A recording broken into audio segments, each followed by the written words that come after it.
you guys always looking to like hone in on quail hunting? Was that like number one for you? Or? Not necessarily. That's kind of just what the low main country goal brings. is for here. Yep. Yeah. And then so what do you think is like your personal goal for like the family legacy, and then for you as a sportswoman as well? I just want to share the outdoors. I want to teach in it.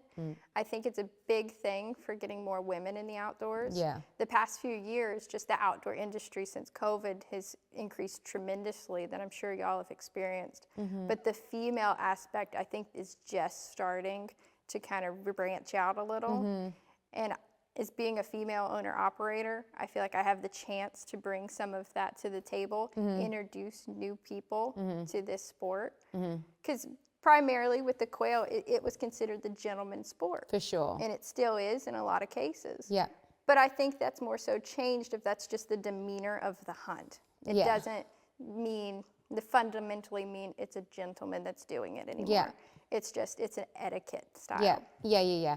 And you and I have had this conversation off camera, and it's totally fine. It just is what it is. But like, you know, now that you're kind of stepping into being like you're the owner, director, and you're going to be taking over a lot of that. Do you think there's going to be challenges with you being the female? Or, I know you've got a lot of men still working for you, and we discussed this. It's like not every male wants to be guided or taught by a female. Right. So like, how do you work around that?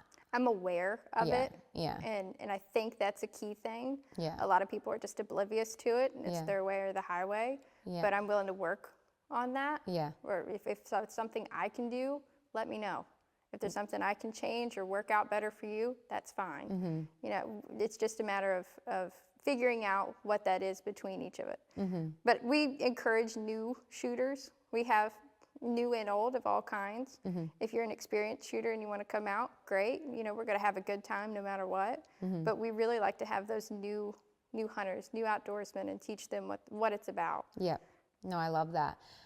So something I really want to touch on is like your land management practices, because you guys have got 2,000 acres, I believe. Yes. And you've got, we just dove hunted this morning, and well, Morgan can tell you the story behind it, but it was a great dove field, loads of birds. Do you want to tell a little bit about the history of that, and then kind of let us know a bit about like the land management practices here throughout the year seasonally? Of course. Yeah. Yeah. So as far as the background on the land management, I learned a lot from what my dad did, because he's managed properties his whole life. Yeah. So I was able to learn a lot there. But my goal for the past 10 years has just been nonstop to learn as much as I can from everyone I'm around. I've had the opportunity to be around different managers from this area, from down in Florida, Arkansas, Texas, just going to as many places as I can, learning how they do things, and have been doing them for years, and take back what I can do better for my property. Yeah. And so we've changed that, and it's continuously going to change and improve. There's always going to be things to improve on. But burning our quail woods, prescribed burns, that's a major thing that we do here. We plant a lot of food plots and various different things. We try and promote the growth of wildlife. We're here for a hunting experience. I'm not going to give you a shooting, a killing experience. Knowing when to rest the property. Some people, that's all they want to do, is they want to go out and kill. And I'm not saying that, you know, in a bad manner. That's great. If you want to do that, that's fine. But this is a place to have that experience with your guest, have that camaraderie with whoever you're with. Yeah, the story. Yes. Yeah. Tell me this, what do you think is like one of the biggest challenges managing land and being a property owner in the Southeast, just in general, and in 2025, like with the economy and everything like that?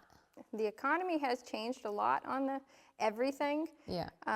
Everybody's had to raise their prices, no matter what. Yeah. I mean, as far as if you're selling something, or even if you just have private property, your cost has gone up.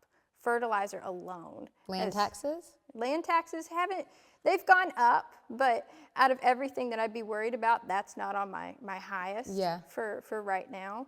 It's just what it takes to keep up with the management. Exactly.